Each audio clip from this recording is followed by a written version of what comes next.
Hello and welcome to SPMIS Academy. Today we'll analyze important newspaper articles of 9th April 2025. Please note you can download the PDF version of today's newspaper analysis by clicking the link given in the comment section. This is the list of the topics that we will be covering from today's newspaper. So before I take up the first topic of the day, कल का जो discussion था उससे related एक correction है. जो question था with respect to Mitra Vibhushan medal conferred upon PM Modi by Sri Lankan government, उसमें दोनों स्टेटमेंट सही हैं. मैंने कहा था कि option A is correct, but दोनों स्टेटमेंट सही हैं, तो correct option would be option C. Prime minister Narendra Modi is the first Indian leader to receive Mitra Vibhushan medal. जल्दी जल्दी में जो मैंने गलती की वो एग्जाम में आप मत कीजिएगा. फर्स्ट देखा वहाँ से ही गलत टिक कर दिया कि नहीं फर्स्ट थोड़ी है ये, इन पहले भी तो लोगों को मिला, बट फर्स्ट इंडियन ठीक से पढ़ा नहीं. ठीक है, तो जल्दीबाजी में गलतियां होती हैं, एग्जाम में प्लीज मत कीजिएगा आप लोग ये सब गलती. Both statements are correct. Now the first topic of the day is about limits to governors power. This topic is important from our syllabus GS paper 2 Indian polity point of view. देखिए, governor के power पे क्या क्या limitation है और current context क्या है, उसको समझने से पहले ब्रीफली रिवाइज कर लेते हैं कि संविधान के अंदर गवर्नर ऑफ ए स्टेट के लिए क्या क्या पावर दिए गए हैं. Article 163 of the constitution deals with the power of governor in general, but साथ ही साथ ये भी लिखा है कि governor will act on aid and advice of council of ministers. तो बहुत ज़्यादा कुछ डिस्क्रिशनरी पावर है नहीं गवर्नर के पास, because in most of the cases he has to act on aid and advice of council of ministers. Article 200 of the Constitution specifically deals with governor's power regarding granting assent to a bill. अगर कोई bill legislative assembly पास करती है तो उसके respect में governor के पास क्या क्या पावर है, वो सब बातें बताई गई हैं अंडर आर्टिकल 200. तो अगर कोई बिल पास होता है लेजिस्लेटिव असेंबली में तो governor can grant assent to the bill, वो उसको सीधा सीधा साइन कर सकते हैं. He can also withhold assent to the bill या return the bill for reconsideration और reserve the bill for consideration of the president. ये चार ऑप्शंस हैं, बट ये सब ऑर्डिनरी बिल के लिए हैं. Governor can not send the bill back to the state legislature if it is money bill. तो मनी बिल के केस में वो तो या तो असेंट देना होगा, नहीं तो विथहोल्ड यानी कि रिजेक्ट करना होगा, रिटर्न नहीं कर सकते. Can not send back the bill. अच्छा, रिटर्निंग के केस में अब ये जो तीसरा प्रोविजन है कि if an ordinary bill is there, money bill में तो रिटर्न कर नहीं सकते, but if an ordinary bill is there तो governor will send back the bill for reconsideration to the legislative assembly. But if the legislative assembly passes the bill again without any change, तो second time में governor has to give his assent to that bill. तो अगर कोई bill pass होता है, governor के पास जाता है, गवर्नर उसको सेंड बैक करते हैं to the legislative assembly for reconsideration, और लेजिस्लेटिव असेंबली वो बिल एज इट इज वापस से भेज देती है गवर्नर के पास कि नहीं हमारे हिसाब से ठीक है विदाउट एनी चेंज, तो सेकेंड टाइम में governor will have to give assent to that bill. अब ये जो तीसरा प्रोविजन है ना कि returning the bill for reconsideration to the house, इसी से रिलेटेड डिस्प्यूट हो रहे हैं और उसी से रिलेटेड ये करंट कॉन्टेक्स्ट भी है. आर्टिकल 200 के बारे में हमने देखा, एक बार फिर से यहां देख लेते हैं. If the bill has been passed by the legislative assembly, governor के पास क्या क्या पावर है. Governor either can assent the bill, withhold assent, reserve the bill for consideration of the president. At the same time एक और option है कि governor may as soon as possible return the bill. तो ये जो तीसरा provision है ना रिटर्निंग द बिल का, इसके लिए जो टर्म इस्तेमाल किया गया संविधान में वो ये है, may as soon as return the bill. अगर गवर्नर को लगता है कि उस बिल में थोड़ा बहुत वापस से रिकंसिडरेशन की जरूरत है तो उसको रिटर्न करना होगा टू द हाउस को. संविधान में वर्ड है as soon as return the bill to the house for reconsideration. अभी जो वर्ड है as soon as possible return the bill for reconsideration by the house, this word is open for interpretation. It is ambivalent, ये किसी भी तरीके से इसको देखा जा सकता है और इसी का मिसयूज हो रहा है. हाल फिलहाल में कुछ गवर्नर्स इसका मिसयूज कर रहे हैं और लंबे समय तक कोई एक बिल पास कर रही है house, legislative assembly bill pass कर रही है, ना एसेंट दे रहे हैं, ना सीधा सीधा रिजेक्ट कर रहे हैं, ना ही प्रेसिडेंट के कंसिडरेशन के लिए उसको रिजर्व कर रहे हैं, वो कह रहे हैं कि मैं इसको रिटर्न करूंगा, बट कब रिटर्न करना है उसको लेकर के कोई टाइमलाइन तो है नहीं, बिकॉज संविधान में वर्ड लिखा है may as soon as possible. So there is no specific time frame, and this is being exploited by governors. This ambiguity is being exploited by the governors, and they are holding a bill indefinitely. तो इसको कहा जा सकता है situational discretion of the governors. संविधान में ऐसा बोल करके डिस्क्रिशन नहीं है, बट सिचुएशन इस तरीके के हैं जहां पे उनके पास इनडायरेक्टली एक डिस्क्रिशनरी पावर आ जा रहा है.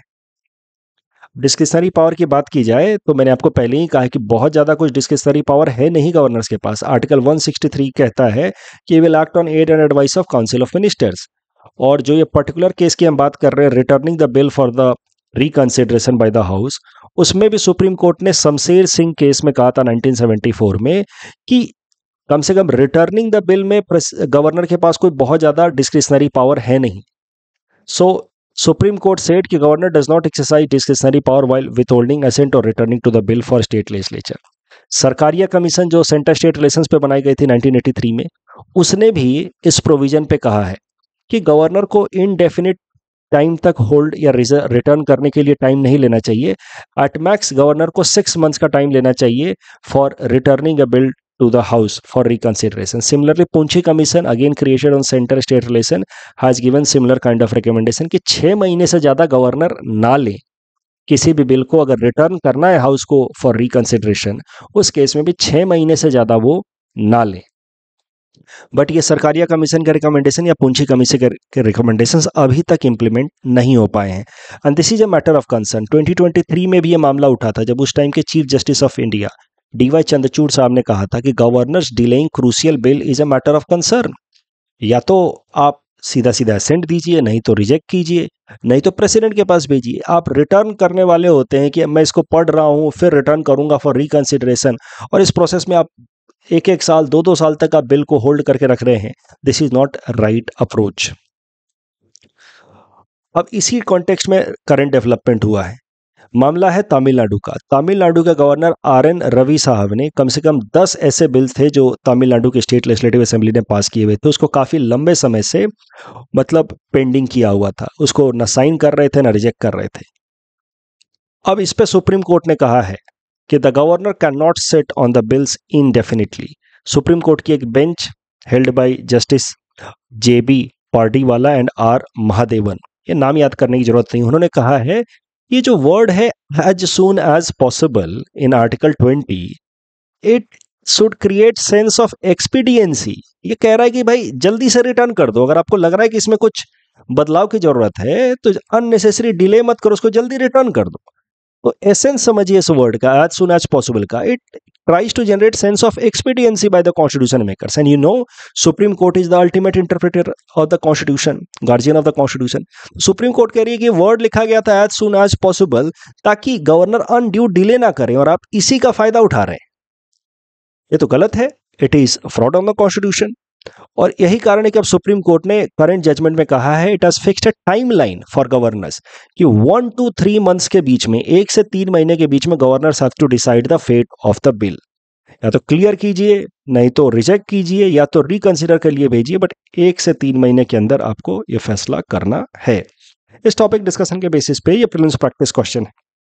Please attempt this question and submit the answer in the comment section. ये टॉपिक तो काफ़ी जेनरिक है. इस पे तो सेंटर स्टेट रिलेशन और में या गवर्नर के पावर पे तो अक्सर प्रश्न आता ही रहता है. इसीलिए यहाँ पे आज जो मैंने क्वेश्चन दिया इस पर्टिकुलर टॉपिक के ऊपर, उसमें पूरा हिंट्स लिख करके नहीं दिया है. ये वर्ड जो है may as soon as possible, इसके अराउंड ये क्वेश्चन है. Please attempt this question on the basis of the hints given. Next topic is about de extinction. Important from our syllabus GS paper 3 science and technology point of view. तो US based एक biotech company है Colossal Biosciences. इसने claim किया है कि इसने एक species of wolf, इसको कहते हैं डायर वुल्फ, उसको रिवाइव कर दिया है. It had gone extinct 1000 years back, उसको वापस से रिवाइव कर दिया इसने through gene editing and cloning technology. तो इस कंपनी का कहना है कि 3 डायर वुल्फ को उन्होंने रिवाइव किया है या डी एक्सटिंक्ट किया है. उन तीनों वुल्फ्स पॉपी फॉर्म में है अभी. इनका नाम रखा गया ramus, Romulus and Khaleesi. So this process of reviving N extinct species, जो इस पर्टिकुलर केस में है डायर वुल्फ, इसको कहा जाता है de extinction process. Dire wolf की बात की जाए तो they were found in North and Central America about 13,000 years ago. ये जो नॉर्मल ग्रे वुल्फ्स होते हैं उससे थोड़े बड़े साइज के होते हैं, 5 फीट तक की हाइट हो सकती है, 70 kg तक वेट हो सकता है। They can even kill bison, horses and in some cases even mammoths can be killed. तो ये जो डायर वुल्फ्स हैं, they were popularized by TV series Game of Thrones. वहां पे इसको देखा था लोगों ने, मतलब ऑफ कोर्स वहां पे तो उसको फिक्टिशियसली जनरेट किया गया था। अब डायर वुल्फ को रीजनरेट कर दिया गया, डी एक्सटिंक्ट कर दिया गया है थ्रू साइंटिफिक प्रोसेस, ऐसा क्लेम किया जा रहा है हाल फिलहाल में। तो डायर वुल्फ न्यूज में है, हो सकता है कि उससे रिलेटेड ऐसा प्रीलिम्स में आपसे प्रश्न पूछ लिया जाए। Please attempt this question and submit the answer in the comment section. The next topic is about central pollution control board revives classification of industries. Important from our syllabus GS paper 3 environment point of view. सबसे पहले central pollution control board के बारे में समझते हैं। It is a statutory body, एक ऐसी body जिसको कानून की मदद से बनाया गया है। So it was established in 1974 as per Water Prevention and Control of Pollution Act 1974। तो इस कानून की मदद से बना है, बट इसको जो पावर्स मिले हैं, that power has been given as per Power and Functions under Air Prevention and Control Pollution Act of 1981। तो बना 1974 वाले कानून के अंतर्गत है, वाटर एक्ट के अंतर्गत है, बट वाटर एक्ट के थ्रू भी इसको पावर मिला है कुछ सीपीसीबी को, और एयर एक्ट बाद में लाया गया था 1981 में in order to prevent air pollution. उस एयर एक्ट के अंतर्गत भी कुछ पावर्स दिए गए हैं सीपीसीबी को। इसका हेडक्वार्टर है न्यू दिल्ली में। इसके जोनल ऑफिसेस या लेबोरेटरीज भारत के अलग अलग हिस्सों में हैं, और स्टेट पॉल्यूशन कंट्रोल बोर्ड भी बनाए गए हैं under the same act of 1974। तो स्टेट पॉल्यूशन कंट्रोल बोर्ड के साथ ये प्रॉपर कोऑर्डिनेट करता है। कोऑर्डिनेट करके मेन लक्ष्य क्या होता है central pollution and state pollution control board का, कि वो एयर और वाटर क्वालिटी को मेंटेन करें। इसके लिए लगातार मॉनिटरिंग करते रहते हैं through programs like national air quality monitoring program, water quality monitoring system, और अगर कुछ भी प्रॉब्लम्स अराइज होती हैं वाटर क्वालिटी एयर क्वालिटी को लेकर के तो उसको रिवाइव करने की कोशिश करते हैं। तो सेंट्रल लेवल पे इस 1974 के कानून की मदद से आया है सीपीसीबी। स्टेट लेवल पे इस 1974 के कानून की मदद से आए हैं state pollution control boards. For example Assam के लिए बनाया गया है Assam state pollution control board as per section 4 of this water prevention and control of pollution act of 1974। काम क्या होगा, असम का जैसे स्टेट पॉल्यूशन कंट्रोल बोर्ड है तो इसका काम मेनली होगा कि जो वाटर बॉडीज हैं, स्ट्रीम्स या वेल्स, उनको क्लीन रखे और एयर क्वालिटी को इम्प्रूव करे असम के अंदर। ये दो मेन काम होंगे स्टेट पॉल्यूशन कंट्रोल बोर्ड के। अब CPCB central pollution control board क्या करता है, apart from many functions that are discharged by this body, एक मेन काम वो करता है कि अलग अलग तरह की इंडस्ट्रीज को वो क्लासीफाई करता है on the basis of their impact on the environment, mainly air and water quality. तो central pollution control board uses pollution index. Pollution index में इंडस्ट्रीज को 0 से 100 के बीच में स्कोर दिया जाता है, और उसके बेसिस पे फिर उनको कलर कोडिंग भी दी जाती है, और इससे पता चलता है कि कौन सी इंडस्ट्री कितनी पॉल्यूटिंग है। The pollution index concept was brought in 2016, where industries are given a score between 0 to 100, and on that basis color coding is also given by Central Pollution Control Board, which gives us an idea कि एक industry का कितना pollution में potential हो सकता है, pollution with respect to air, water, hazardous waste generation and resource consumption. तो red industries वो हैं जिनका पॉल्यूशन इंडेक्स में स्कोर 80 से ज़्यादा, इसमें आते हैं cement manufacturing, automobile, distilleries. Orange है जिनका स्कोर 55 से 80 के बीच में, इसमें आते हैं brick manufacturing, dry cell batteries, coal washeries. Green industries वो हैं जिनका स्कोर पॉल्यूशन इंडेक्स में 25 से 55 के बीच में, manufacturing of compact disc computers, chilling plants and all. White industries less than 25 अगर स्कोर है तो, जैसे assembly of air coolers, cardboard monitoring, medical oxygen ETC। Current news ये है कि सीपीसीबी ने एक नया कैटेगरी भी ऐड कर दिया इंडस्ट्रीज का, उसको स्कोर नहीं दिया है, बट एक new category of industry also has been added with blue colour.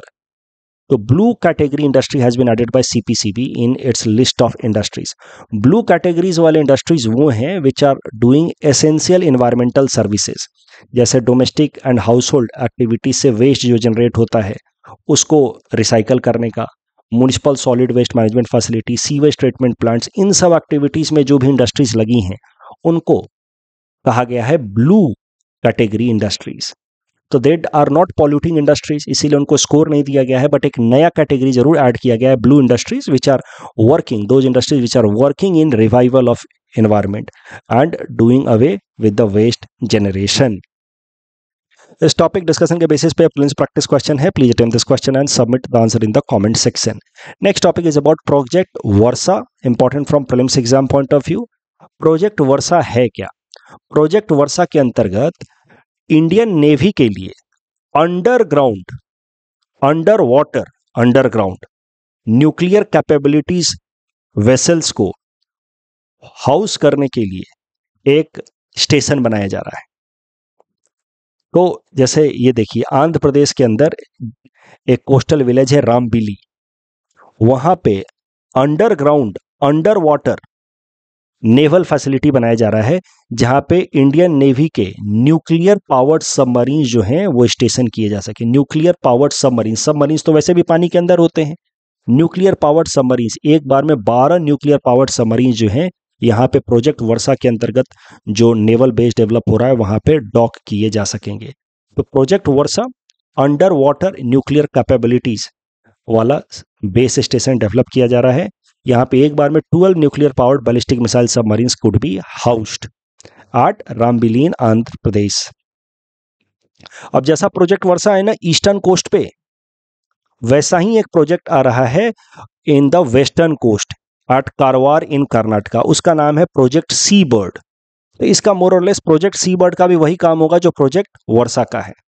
हाल फिलहाल में प्रोजेक्ट वर्षा से रिलेटेड कुछ डेवलपमेंट्स हुए हैं। A new ship INS Varsha has been now announced कि INS Varsha will be launched by 2026। साथ ही साथ ये भी सरकार ने अनाउंस किया है कि जो पूरा का पूरा प्रोजेक्ट वर्षा के अंतर्गत न्यूक्लियर सबमरीन बेस डेवलप किया जा रहा है, that will also be operational by 2026। Project sea bird के ऊपर ये प्रीलिम्स प्रैक्टिस क्वेश्चन है, please attempt this question and submit the answer in the comment section. Volatility index, again important from prelims exam point of view. Current news ये था कि volatility index has registered highest single day spike ever at national stock exchange. क्या होता है volatility index? Volatility index also known as India VIX। Volatility index simply represents market की volatility. Market जितना जल्दी जल्दी फ्लक्चुएट करता है उसको रजिस्टर करने के लिए फिर जो इंडेक्स है उसका नाम है वोलेटिलिटी इंडेक्स। तो it is the measure of market volatility at national stock exchange using Nifty options. तो अगर हायर वोलेटिलिटी इंडेक्स है मतलब मार्केट अनसर्टेन है, वोलेटाइल है, टर्बुलेंट है। लोअर वोलेटिलिटी इंडेक्स है मतलब मार्केट काम है, उसमें कोई बहुत ज़्यादा टर्बुलेंस नहीं है, यानी कि लोग जो हैं वो बहुत ज़्यादा पैनिक नहीं कर रहे हैं इफ लोअर वोलेटिलिटी इंडेक्स है। तो हाल फिलहाल में volatility index has been high, in fact highest, that means people are panicking with respect to market, कि मार्केट आगे कैसा होगा उसको लेकर के लोग बहुत अनसर्टेन है। अच्छा, वोलेटिलिटी इंडेक्स के अलावा एक और टर्म समझ लीजिए। वोलेटिलिटी इंडेक्स तो ओवरऑल मार्केट कैसा फ्लक्चुएट कर रहा है, कैसे ऊपर नीचे जा रहा है वो रिप्रेजेंट करता है। बीटा टर्म होता है कि वो एक पर्टिकुलर कंपनी के स्टॉक्स कैसे फ्लक्चुएट कर रहे हैं उसको रिप्रेजेंट करता है। Beta is the measure of a particular stocks volatility in overall market. Beta पे प्रश्न पूछा था UPSC ने प्रीलिम्स में, तो वो तो आप कर ही लेंगे, वन लाइनर क्वेश्चन था। यहाँ पे वोलेटिलिटी इंडेक्स पे एक प्रश्न है, please attempt this question and submit the answer in the comment section. Dokra art work, metal casting using lost wax technique, ठीक है। ओटावा कन्वेंशन में देखिए ये सेकंड स्टेटमेंट इज रॉन्ग क्योंकि it is not against anti vehicle mines, it is against anti personal mines. So second statement is wrong, third statement is correct, fourth statement is again wrong. So correct answer would be 2 only, पहला तो सही है ही। यहाँ पे of course जजेस code of conduct में they need not to maintain transparency with respect to political affiliation, breakthrough prizes with respect to life science, fundamental physics and mathematics. That is all from our side for today. Thanks for watching.